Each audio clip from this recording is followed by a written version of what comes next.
Everyone in the room laughed except her. The sound echoed off the dojo walls. Loud, sharp, and cruel. As the man in the white GI pointed at her with a smug grin and said, "Come on then, let's see what you've got." She stood frozen. Mop still dripping onto the blue mats. Her grey sweatpants stained with bleach. And her hands trembling not out of fear but from something deeper. Something old and buried. The entire gym had gone silent after the laughter subsided. Waiting amused, expecting a quick humiliation. But no one expected what happened next. What they didn't know was that this woman, the one they overlooked every day as just the cleaning lady, was about to remind them what true strength looked like. Not the kind earned with belts or applause, but the kind forged in silence, in pain and in years of invisible survival. Backhand index pointing right. If you believe in kindness, second chances, and that every human has a story worth hearing, please take a moment to like, comment, share, and subscribe to Kindness Corner. Your support helps these powerful, real-life inspired stories reach hearts that need healing. Her name was Rosa Martinez. 43 years old, single mother, survivor of domestic abuse, and janitor of the West Valley Martial Arts Academy for the past 5 years. Most people didn't know her name. She arrived every morning before sunrise and left after sunset. Her days defined by the scent of disinfectant and the squeak of a mop. She moved quietly, cleaning up the sweat, dust, and ego left behind by the students who trained on the mat she scrubbed. No one really saw her. No one asked why her left hand was always slightly stiff, why she wore long sleeves even in summer, or why she sometimes paused outside the training rooms just to watch. Rosa had been a national-level taekwondo fighter back in Mexico 20 years ago. She had been on track for the Olympics until her dreams were derailed by the man she married. A charming, brutal coach who broke her spirit as efficiently as he'd once trained her body. After years of suffering, she escaped with her young son Daniel and fled to the United States. With nothing but 2 backpacks and the memory of a girl who once knew how to fly across a mat. Life in America wasn't the rescue story she hoped for. Papers were hard to get, jobs even harder. But she worked endlessly, cleaning houses, washing dishes, scrubbing floors. And then she found the West Valley Academy. Though it paid little, something about being near martial arts again felt like touching the edge of a dream she'd lost. She never told anyone about her past. She didn't want pity. She was too tired to explain. Instead, she poured herself into her job, kept her head down, and silently watched the students train. Sometimes moving her feet in quiet patterns when no one was looking. Her son, now 16, had begged to take classes there. And she saved every tip to pay for his training, never once asking for a discount. Daniel was a natural, strong, kind, and focused. He reminded her of herself before life had turned cruel. That day a demonstration was being held at the gym. Parents, instructors, and advanced students gathered. Rosa, as usual, was cleaning in the background.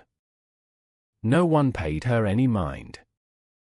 She wiped the glass doors, picked up discarded water bottles, and stayed clear of the cameras. The black belt leading the demo, Jake, a former state champion, was showing off.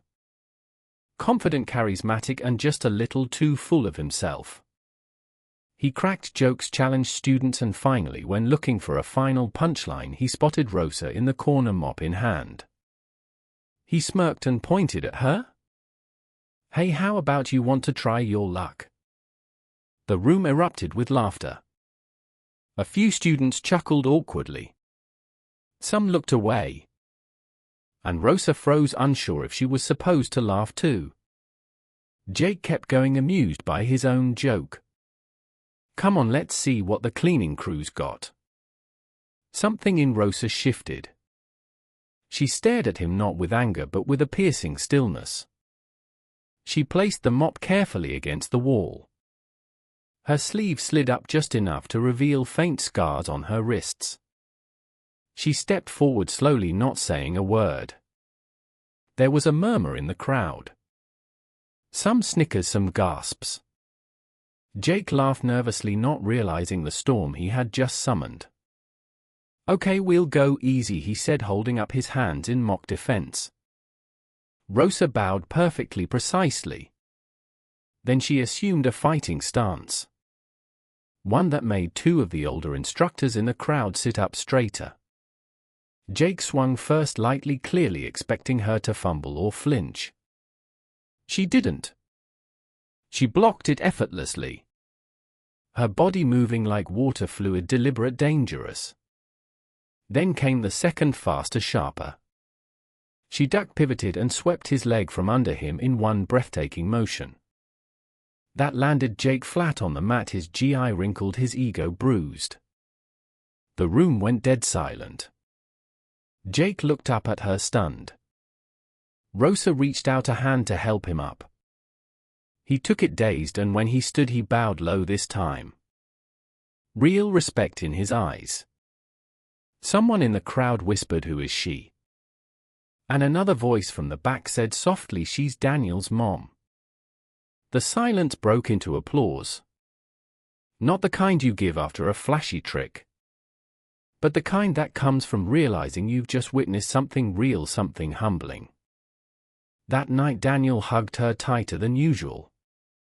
"Why didn't you ever tell me?" he asked. She kissed his forehead and smiled. "Because you didn't need to know who I was to become who you are." The next week the academy offered her a scholarship. Not just for Daniel but for herself.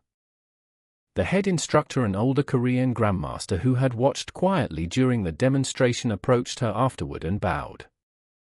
"It would be our honor to have you on the mat again, Senora," he said with sincere reverence. Rosa declined at first. She said she was too old, too tired. But Daniel looked at her, eyes shining, and whispered, "Please, just once for you." So she did. She tied on an old worn belt that had sat in her drawer for 2 decades. She stepped onto the mat not as the cleaning lady but as the woman she had once dreamed of being and still was inside. She trained at night with her son, surrounded now by peers who looked at her with admiration.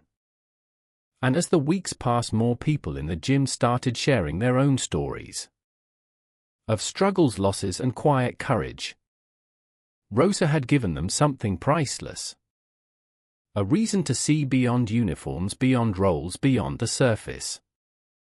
If this story touched your heart even a little, if it reminded you that every person has worth no matter what clothes they wear or what role they play, please like this video, leave a comment, share it with someone who needs hope, and subscribe to Kindness Corner.